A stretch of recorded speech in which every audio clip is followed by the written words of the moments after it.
ఒక ఆడదేనంటారేంటి? ఏంటి ఆ ఉద్దేశం? మీకు మీరు పలచన చేసుకోవచ్చు, నేను స్త్రీని గౌరవిస్తాను. స్త్రీ అన్నీ చేయగలరు, అన్నీ నడిపించగలరు. మగాడికి ఉన్నది ఏంటండి, ఉన్న శక్తి ఏంటండి?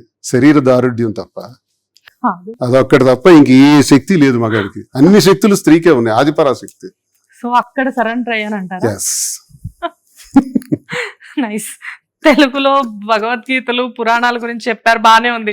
బైబిల్ గురించి కూడా చెప్తే నాకు స్టోరీ తెలియదు, చాలా ఇంట్రెస్టింగ్ గా వింటున్నాను అన్నమాట. అంటే నేనేమైనా తప్పులు చెప్పుంటానేమో, మరి క్రైస్తవులు మన్నించాలని కోరుకుంటున్నాను. నేను చదువుకున్నది, నేను ఆ పాట అర్థం చేసుకున్నది. దువ్వాడు గారు మా బైబిల్ కూడా చదివారు అని చెప్పేసి ఖురాన్ కూడా టచ్ చేశాను. అవునా? దాంట్లో ఏమైనా చెప్తారా? ఒక్క మాటలో చెప్తారు ఏంటంటే, ప్రవక్త మహమ్మద్ ప్రవక్త, నేను నీకు ఎలా అయితే సేవలు అందిస్తున్నాను, నీ తోటి వారికి కూడా నువ్వు అలాగే మేలు చెయ్యు అని ఖురాన్ లో చెప్పబడింది. ఒక్క మాట చెప్పాలంటే. సూపర్. మొత్తానికి మూడింటిని టచ్ చేసి వదిలిపెట్టారు. తెలుస్తాయండి. Super super. నాలెడ్జ్ అనేది బుక్స్ నుంచే గెయిన్ చేశారు. Ignorance is death, knowledge is life. Vivekananda చెప్తారు, లార్డ్ వివేకానంద. ఇది తెలుసు నాకు. ఇగ్నోరెన్స్ అనేది మోస్ట్ పవర్ఫుల్. నాలెడ్జ్ లేకపోవడం చావుతో సమానం. నాలెడ్జ్ ఉంటేనే లైఫ్. అది మనం ఎందుకు పెంచుకోకూడదు? ప్రయత్నించాలి. నాలెడ్జ్ 3 రకాలుగానే వస్తుంది. 1 వినటం ద్వారా, 2 చదవటం ద్వారా, 3 మాట్లాడటం ద్వారా. ఎంత మనం చదవగలం, ఎంత మనం వినగలం. కాబట్టి చదవటం అన్నది ఎక్కువ కష్టం అవుతుంది, అలాగని వినటం కూడా ఎక్కువ కష్టం అవుతుంది, మాట్లాడటం కూడా కష్టం అవుతుంది. కానీ 3 మార్గాల ద్వారా అన్ని తెలుసుకోవటం సులభం అవుతుంది వీలైనంత వరకు. ఎప్పుడైనా మాదిరి గారిని కూర్చోబెట్టి కొటేషన్స్ అని చెప్తూ ఉంటారు. క్లాసులు పీక్ వదులుతా అన్ని చెప్తా. ఏమంటారు? ఎందుకు వచ్చిన కొటేషన్స్ రాజా నాకు ఇవన్నీ అంటారా? దుర్యోధనుడు అంటే ఎలా ఉంటారో నాకు తెలియదు, కృష్ణ పరమాత్ముడు అంటే తెలిసి ఎన్టీఆర్ లాగా ఉంటాడు. సూపర్ నాలెడ్జ్ ఉంది. ఎన్టీఆర్ చూసాను, కృష్ణుడు అంటే ఉండి ఎన్టీఆర్ తోనే స్టార్ట్ చేస్తాను అన్నాను. చాలా మంది తెలియదు కానీ పిల్లలకి నేర్పించాలి. భగవద్గీత, మహాభారతం, రామాయణం ఇది నేర్పించకపోతే వాడు ఐఏఎస్ చదివిన వేస్ట్. ఇది నేర్చుకుంటే ఏది చదవకపోయినా పర్వాలేదు, అంత జ్ఞానం అందులో ఉంది. ప్రతి సమస్యకి సొల్యూషన్ ఉంది. అయితే ఇది ఎలా? తను గుడ్ క్వశ్చన్ వేసింది. దుర్యోధనుడు ఎలా ఉంటాడో, ధృతరాష్ట్రుడు ఎలా ఉంటారో ఇవన్నీ తెలియదంటే అప్పుడు రామారావు గారు సినిమాలు తీశాం. రామారావు గారు గొప్ప విజ్ఞానాన్ని అందించారు అసలు తెలుగు వాళ్ళకి. ఆయన ఒక ఇనిషియేషన్, ఆయన అంటే అందుకే కారణ జన్ముడు అంటాను నేను రామారావు గారిని. ఆయన తీసిన సినిమాల్లో భీష్మ సినిమా ఒకటి, దానవీర సూరకర్ణ ఒకటి, పాండవ వనవాసం ఒకటి, శ్రీకృష్ణ విజయం ఒకటి, ఇలాంటి సినిమాలన్నీ వేస్తే అప్పుడు ఎవరు ఎలా ఉంటారో అర్థమైంది తనకి. అప్పుడు మహాభారతం చదవటం చూడలే. ఎవరు ఇప్పుడు వాళ్ళకి ఎవరికి తెలుసు? దానవీర సూరకర్ణ ఎవడైనా ఎంతమంది చూస్తున్నారు? అదొక లెజెండ్. సినిమాల్లో అలాంటి సినిమా రాదు సార్. ఆ సినిమా మాధురి గారు చూడకపోవడం అనేది నేను చూపించాను. ప్రతి సీన్ ఎక్స్ప్లెయిన్ చేసి చెప్పాను, పాజ్ కొట్టి చెప్పి డైలాగ్ చెప్పాను. దానవీర సూరకర్ణ చూస్తే ఒక మహా గ్రంథం చదివినట్టే. అలాగే దానికి లింక్ చూడాలి. ఇంకా భీష్మ అనే సినిమా కూడా చూడాలి. అసలు మహాభారతానికి ప్రారంభం ఏంటి అన్నది భీష్మలో ఉంటుంది, రామారావు గారు నటించింది. పాండవ వనవాసం చూడాలి. ఇలా చూస్తే అది అర్థం అవుతుంది. అలాగే రామాయణం కూడా ఆయన తీసిన చాలా సినిమాలు ఉన్నాయి. రామాయణంలో కూడా వాల్మీకి అని సినిమా చూస్తే అసలు రామాయణానికి కారణం ఏంటి అన్నది అర్థం అవుతుంది. వాల్మీకి తర్వాత ఇక రామారావు గారు సీతారామ కళ్యాణం ఇవన్నీ తీశారు. అవన్నీ చూస్తే ఆయన మహానుభావుడు. ఆయనకి చూస్తే ఆయనలాగే ఉంటాయి ఆ కథల్లో ఉండే పాత్రలు కూడా. పిల్లలకి నేర్పించాలి అని చాలా అద్భుతంగా చెప్పారు. ఎందుకు మీ పిల్లలకి నేర్పించాను. అప్పుడులోనే రాత్రి 9కి స్టార్ట్ చేస్తే 10:30-11 వరకు ఇదే పని. వాళ్ళకి ఇవన్నీ తెలుసు. 18 పర్వాలు మహాభారతంలో తెలుసు అని నేర్పించాను. సో రాజకీయంగా, వ్యక్తిగతంగా ఎంత బిజీగా ఉన్నా కానీ ఫ్యామిలీ విషయాల్లో చాలా, వాళ్ళిద్దరి విషయంలో, జస్టిస్ చేయాలో పిల్లలిద్దరి విషయంలో చాలా కాన్సన్ట్రేట్ చేసేవాడిని. ఎంత తిరిగి వచ్చినా సరే ఆ బుక్ పెట్టుకుని చదివి వినిపించేవాడిని. సార్ ఇప్పటికి చాలా మందికి ఉన్న డౌట్, ఇది నాకు పర్సనల్ గా తెలుసు కానీ బట్ అయినా కానీ ఆన్ ది కెమెరా అంటే ఆఫ్ ది రికార్డ్స్ కాకుండా ఆన్ ది రికార్డ్స్ అడుగుతున్నాను. ఏంటి ఇప్పుడు పిల్లల పరిస్థితి ఏంటి? పిల్లలతో టచ్ లో ఉన్నారా? పిల్లలతో టచ్ లో ఉన్నాను. పిల్లలకి నేను కాకపోతే ఎవరు చూస్తారు? నా బాధ్యత కదా, నా రక్తం నేనే చూస్తాను. అది ఇప్పుడే చాలా సార్లు చెప్పాను అన్నమాట. చెప్పారు కానీ ఈ విషయంలో అందరికీ ఒక చిన్న డౌట్ ఉంది. ఏం డౌట్ పడాల్సిన అవసరం పిల్లలు నాన్నని వాళ్ళు ఇక్కడ ఉన్నారు, నాకన్నా బాగుంటారు. సో మంచి చెడ్డలు అంతా ఇప్పుడు చిన్న పాప మెడిసిన్ ఇప్పుడు మెడిసిన్ అయిపోయింది, పీజీకి ప్రయత్నిస్తుంది.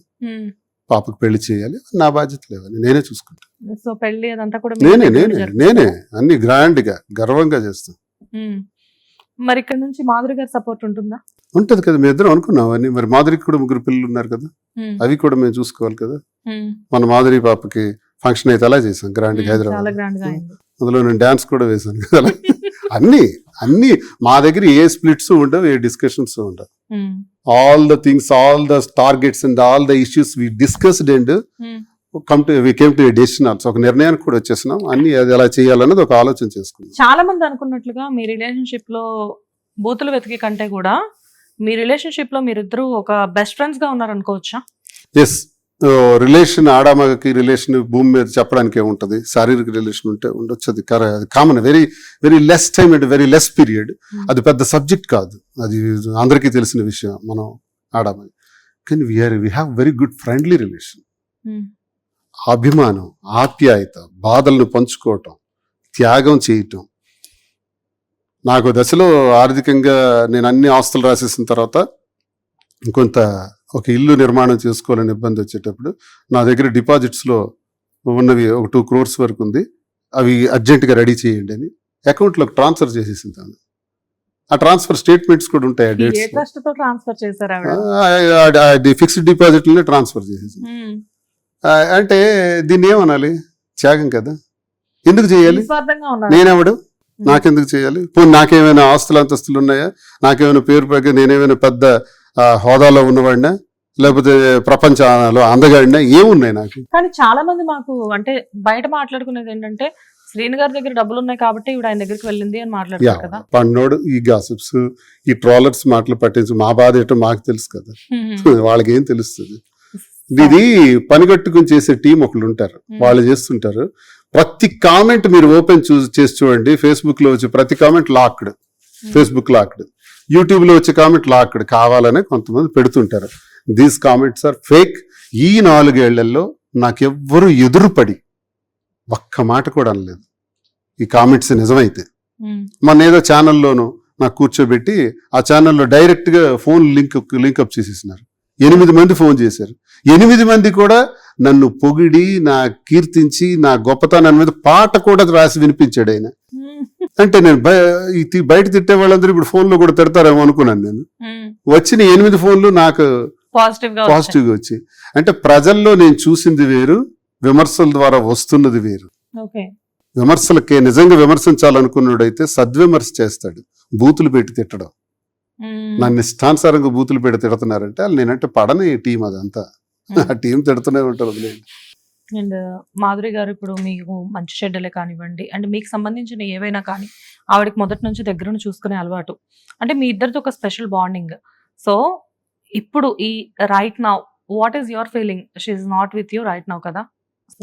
ఇబ్బంది ఇవన్నీ, ఇది బిజినెస్లు ఒకవైపు భారం మోయాలి, ఇంకా బ్రాంచెస్ కోసం భారం మోయాలి, ఏవైతే కొత్త ఫ్రెష్ ఆర్డర్స్ పెట్టాలో తన పార్టిసిపేషన్ ఎక్కువ, ఇవి చేయాలి. తర్వాత నేను ఒకడిని, ఇవన్నీ కలిసి చేసేవాళ్ళం, ఒంటరిగా చేయటం, ఇవన్నీ ఇబ్బందులు ఉన్నాయి. స్ట్రక్ అయ్యారు కదా మీరు బాగా, ఎప్పుడు చూసినా గానీ నాకు నైట్ 12 ఇప్పుడు వెళ్ళి 12 రోజులు అయింది, 10 రోజుల వరకు అదే నా పరిస్థితి. ఇప్పుడే మెరుగైంది, ఇప్పుడు కొంత సెటిల్ అయ్యాను. కొంచెం మళ్ళీ చేయక తప్పదు కదా. ఫోన్ కూడా మాట్లాడే సిచ్యువేషన్ కాదు కదా, బాగా ఇబ్బందిగా ఉంది. బిగ్ బాస్ గురించి చాలా మంది అపోహలు పడతారు కానీ అక్కడికి ఫోన్ గానీ ఏం వెళ్ళదు. నిన్న నేను అనుకున్నాను, బట్టలు వెళ్ళేటప్పుడు చిన్న స్లిప్ రాసి పెడతాను, ఒకళ్ళు I safe, I'm safe, you are doing well, don't think about success but do your mark అని ఒక 4 ముక్కలు రాసి పంపిస్తానంటే వాళ్ళు చింపి జల్లేస్తామంటే మేము అలా చేయమని సార్. అంత చిన్నవి కూడా చూస్తారా? అన్ని డ్రెస్సులు చెక్ చేస్తారు. ఆమె అక్కడ నుంచి కెమెరాలో చెప్తే కెమెరాలో రాసుకుంది, మాకు చెప్తారు, మేము ఇచ్చింది బయటే చెక్ చేసేసి ప్రతి డ్రెస్ చెక్ చేసి లోపలికి పంపిస్తారు. కాబట్టి ఇవి జరగవు, ఎవడెవడేదో అనుకుంటారు అని రాంగ్. హిట్ టీవీ యాప్, ఇందులో short news, live news, entertainment shows, movies, digital magazines తో పాటు మీ జిల్లా వార్తలను కూడా ఫ్రీగా చూడొచ్చు. ఇంకెందుకు ఆలస్యం, వెంటనే హిట్ టీవీ యాప్ ని డౌన్లోడ్ చేసుకుని ఫ్రీగా ఎంటర్టైన్మెంట్ పొందండి. Hit TV app, hit TV app, please download hit TV app. Hit TV app ని ఫ్రీగా డౌన్లోడ్ చేసుకుని ఎంజాయ్ చేయండి. మీకు నచ్చిన ఎంటర్టైన్మెంట్ కోసం హిట్ టీవీ యాప్ ని ఫ్రీగా డౌన్లోడ్ చేసుకుని ఎంజాయ్ చేయండి. హిట్ టీవీ యాప్ ని డౌన్లోడ్ చేసుకుని ఆస్వాదించండి, ఆశీర్వదించండి. ఇంతమంది సెలబ్రిటీలు హిట్ టీవీ యాప్ ని డౌన్లోడ్ చేసుకోండి అని చెప్తున్నారంటే ఎంత మంచి యాప్ ఆలోచించండి. అమెరికా అమెరికా అమెరికా అమెరికాలో చదవాలనుకునే వాళ్ళకి విశ్వసనీయమైన పేరు మన శౌర్య కన్సల్టెన్సీ.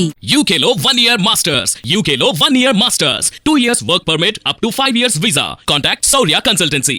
Contact 89851 89851.